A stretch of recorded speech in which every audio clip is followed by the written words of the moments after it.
Hey guys, welcome back to our last section of Colossians chapter 2.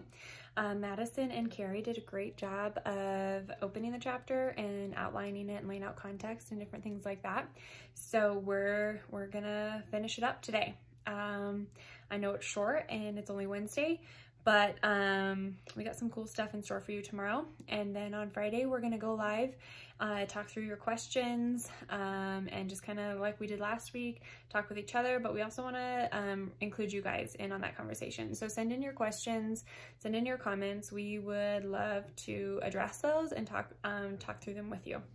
So, and you can do that via email, or you can comment on our social media or on this YouTube video. So I'm just going to jump right into verse 16 and we're going to go through 23. I'm going to read it and then we'll go verse by verse. So Paul does a really great job. Paul's incredible. I mean, I think we've said that like throughout all of Philippians as well as Colossians, but like this guy, he's so good with his words, I feel like. He puts so much substance in such a short amount of words. I mean, just what we'll cover today. I mean, it would, for me to talk about this, I mean, it would take pages, and Paul does it in like 2 paragraphs, and it's concise and it makes sense. And he just does a great job. He is also just brutally honest. He just lays it out there. There is no like shame or anything like that with it. He just lays it out there, and he reprimands people, and he just lays out truth, and he's not ashamed. He's just like, here it is. So get ready, buckle up. We're gonna dive right in. So starting with verse 16. Therefore, don't let anyone judge you in regards to food and drink, or in the matter of a festival or a new moon or a Sabbath day.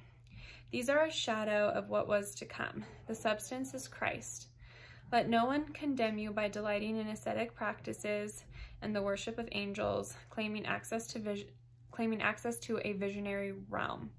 Such people are inflated by empty notions of their unspiritual mind.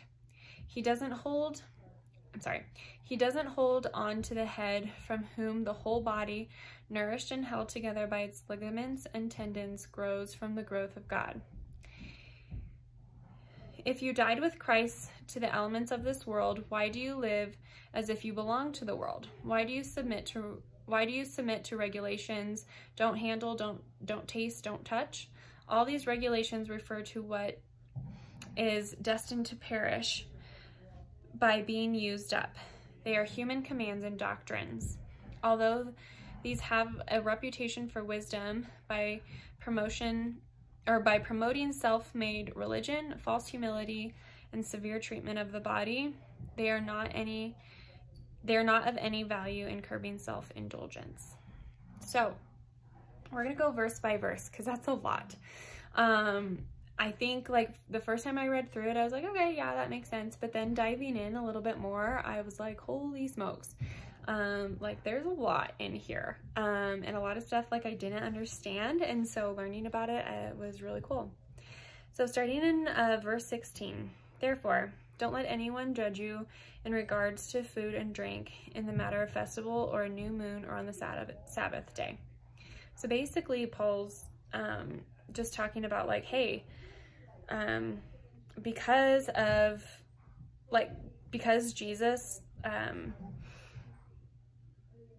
by Jesus dying on the cross, he took away like all of the obligation you had to following rituals and traditions and different things like that. And by these false teachers coming in, it's wrong. And they're telling you you have to do all these things, and you don't, because Jesus freed you from all of that. And so it was easy for me to understand like the food and drink part. He's like, don't let anybody judge you in regards to food or drink. So there's no food or drinks that you can't eat or drink. There, you know, even if these false teachers are telling you you can or you can't, he's like, that's not true. But then what confused me a little bit, and so I looked a little bit more into it, was what he was talking about with a festival or a new moon or a Sabbath day. Basically, those are just Jewish traditions and Jewish like festivals. So the new moon was just basically indicated like the first of the month, and so that would just be celebrated with like a festival and sacrifices. So he's just saying like, hey, you don't have to do that stuff anymore. You're freed from that. Then he goes on to say in verse 17, these are a shadow of what was to come. The substance is Christ. And I love this verse. It's probably my favorite verse in the whole book of Colossians, because it is an analogy and it's an example, and Paul like breaks it down and he makes it really simple. He's saying all these things that these false teachers are requiring you to do and telling you that you have to do. He's like, you know, these are from, a lot of them were from like Jewish traditions. So they're in the Old Testament, they're part of the Old Covenant, different things like that. And, you know, when Jesus came, he fulfilled all of those. And so he's like, you are not obligated to have to do those anymore. And so it's like a shadow. The old covenant was like a shadow of what Jesus, of who Jesus is and why he came to come, and why he came. And it's such a great analogy to me, because it's like if you were to invite a friend over for dinner, but all you saw was their shadow, and you tried to have a conversation with their shadow, it's like that's not like a fulfilling like time with your friend or anything like that. Or if you like truly needed firewood, and you went to find a tree and all you found was like a shadow, and you tried to cut down the shadow, like that does no good for you. Like you need the actual tree. And so that's what Paul's saying. He's like, all that old covenant stuff that's found in the Old Testament, the Mosaic law and like the festivals, the traditions, different things like that, that was all just a shadow of what Christ is. But Christ is the true substance. So that's like truly having a conversation with your friend. Like that's where the substance is, not a conversation with a shadow. Or like if you need firewood, that's like the tree. Like that's where you're gonna get the warmth. And so that I really like that, because I don't always get things when things are just like laid out by facts or different things like that. Like sometimes I need an example or an analogy, and so that's what Paul does in verse 17. And it's just a great thing for me to remind myself of like, okay, why am I doing this? Like, is this like if I'm thinking through something or deciding if I should do go and do something or different things like that, it's like a good thing of like, is this a shadow or is this like truly going to bring me substance? So I really like that verse. So then in verse 18, Paul goes on to say, let no one condemn you by delighting in ascetic practices and the worship of angels, claiming access to a visionary realm. Such people are inflated by empty notions of their unspiritual mind. So Paul's basically just calling out the false teachers here. And he calls them out both in verses 18 and in verse 19, but this one he's just saying he's basically taking their authority away. So the false teachers have been going around and saying like, oh, I've had a vision, and you know, within my vision, you know, you can't do these things or you have to do these things. And Paul's just saying like, no, that's like through pagan ritual or experience they had. There's no substance to it, and it doesn't give them any authority. And so you don't have to like worship the angels or pray to them or anything like that. You know, pray to Jesus. These people have no authority. You know, just because they say that they had a vision doesn't give them really any authority over your lives or anything like that. In verse 9, it's just a straight call out. Or I'm sorry, verse 19, Paul just straight calls out the false teacher. So he says, he doesn't hold on to the head, from whom the whole body, nourished and held together by its ligaments and tendons, grows with the growth of God. So he's like, hey, these false teachers, they don't have Christ at the head of their lives at all. It's just black and white. Doesn't sugarcoat it or anything like that. He calls them out, and he's saying, you know, Christ needs to be at the head of your lives, and because that's where growth, your spiritual growth is going to come from. It's not going to come from these pagan rituals or these traditions or festivals or anything like that. It's going to come from having Christ at the head of your life. And this was really convicting for me, because I think there's times in my life that I've been really, really good at that, and then there's like super dry times where it's like Christ is not at the head of my life, where I'm just kind of wandering, doing my own thing. And that's when like the lies creep in. And that's when it's really easy to believe like false teaching and stuff like that. So, and then in verse 20, we kind of switch gears, and Paul calls out the Colossians here, the people of Colossae. He says, if you died with Christ to the elements of this world, why do you live as if you still belong to the world? Why do you submit to regulations? Don't handle, don't taste, and don't touch. So that was actually verse 20 and 21. So Paul's calling him out. He's like, hey, if you died with Christ, if you're a genuine believer, and you believe the gospel, he's like, why are you falling prey to these regulations and these teachings? It's like, you know they're not right. You know you're freed from them. You know Jesus gave you the freedom from that when he came and died and rose again. And in verse 21, he just, he's like quoting, it's in parentheses, so I was a little bit confused by that, like why is it in parentheses?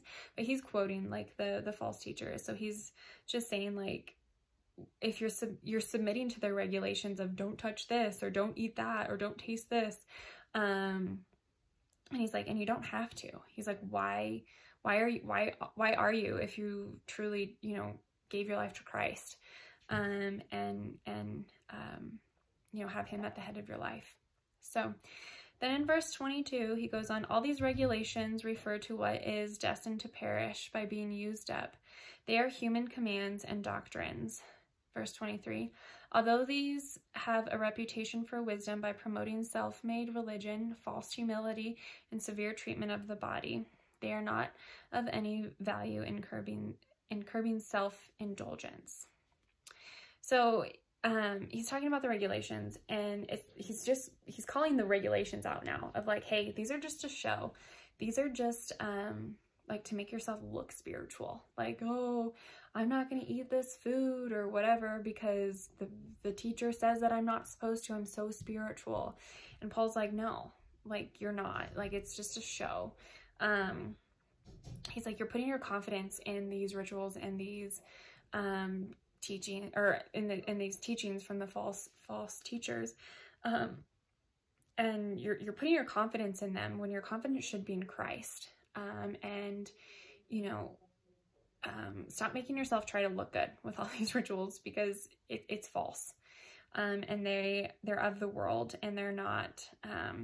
There's no substance to them, but the substance is in Christ.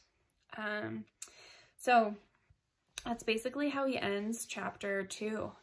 Just kind of like some call outs, and you know, he warns people, he lays it out like, hey, these are the false teachings. These are, you know, what's going on. And he's like, and they're wrong. They're not of Christ. And because you are a genuine believer, because you believe in the gospel that Christ came and walked on this earth, and then he died and rose from the dead, he's like, you're a true believer and you're free from that. You don't have to live with all these rules and regulations. It's got to be exhausting. And so like the 4 main points that I want to touch on again are, like Paul says, giving into these things, giving into these false teachings, it's just a failure to grasp who Jesus really is and why he truly came. It's basically just like kind of putting on a band-aid of like, hey, I'm a little bit confused, so I'm going to like follow the false teaching here. But he's like, you don't truly understand who Jesus is and why he came if you are following these. And that can cut you to the soul, I feel like. You know, it's like Paul's like calling them out hard. It's like hugging, you know, it's like hugging a shadow. There's no substance in them. There's no reason to do them. And so that's like the first point. The second point is, so the Colossians, they used to like live in fear of like spiritual powers and the like different elements, and the false teachers were using those to, you know, try to convince them to follow these false teachings and different things like that. But Jesus freed them from all of that through his death and resurrection. So so Paul just reminds them like, hey, there's no reason to have to follow those. And that when Jesus came, he fulfilled all that Old Testament and Old Covenant, the Mosaic Law. He fulfilled all of that. All of the Old Testaments and the Old Covenant, that was all pointing to Jesus. That was all saying, that was pointing to who he is and like why he's coming, and he fulfilled all of that. So, you know, we don't have to continue to follow those. So, and then Paul's also wanting the believers to, you know, trust in the power of Jesus, that Jesus has the power to change them and continue on their spiritual growth, and that all these laws and stuff that they're being told, like spoon-fed, that does nothing for them. And so Paul really points that out. So those are kind of the 4 main points of this section of chapter 2. And then going through this, there's a couple questions I asked myself, and I think they would be some good questions for maybe you guys to think through too. So the first one is, what false teaching or what shadow am I holding on to right now instead of the true Jesus? And I think, like, thinking through it, it's like there's a lot of different, you know, false teachings out there, and it's so easy to like fall prey to them of like, oh yeah, that sounds like probably the best way, you know, to live your life. You know, you get on the internet, and you know, the first thing that pops up, like, you know, top 10 best things for successful living, or get rich fast, or follow this beauty routine and you'll be the most beautiful person, or whatever. And so I think it's really easy, at least in my life, to like see those things and just allow them to be like my ultimate truth, where it's like, no, what does Jesus say about those kind of things? And what, like, where should I find my confidence, and where should I find like my beauty and different things like that? And it's in him.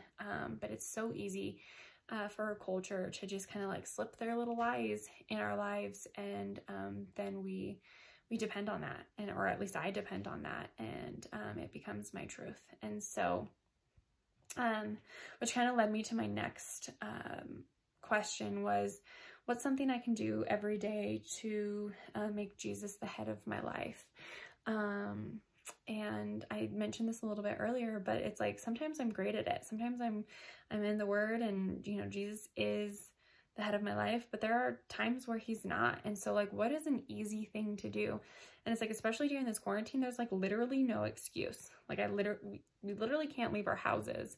But the amount of excuses I can make to not make Jesus the head of my life, or not spend time, you know, in like quiet time where I'm reading my Bible and praying.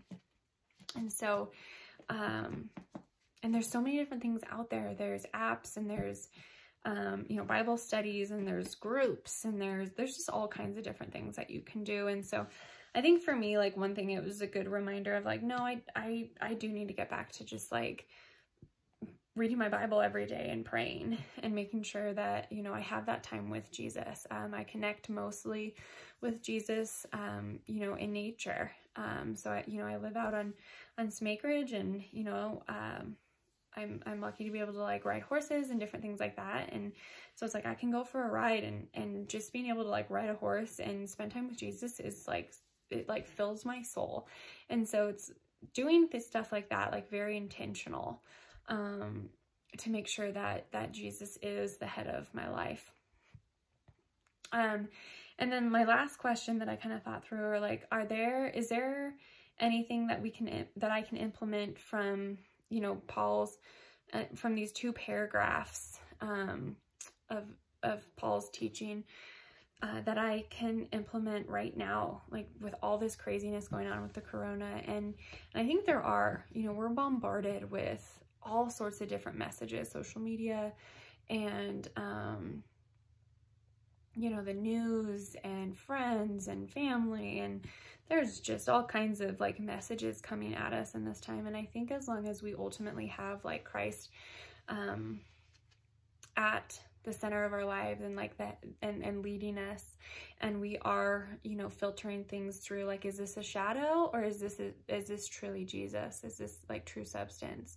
You know, I think that can help with a lot of the different, like, I know I've experienced all sorts of different emotions, anger, fear, anxiety, different things like that during this time. And so I think running what you hear through those filters, like, okay, what does Jesus say about this? knowing that he is, you know, ultimate, and that he's in control, and that this doesn't surprise him, and he has a plan, and all this different stuff. It just helps ease all the different messages, and just being like, okay, I can take a breath.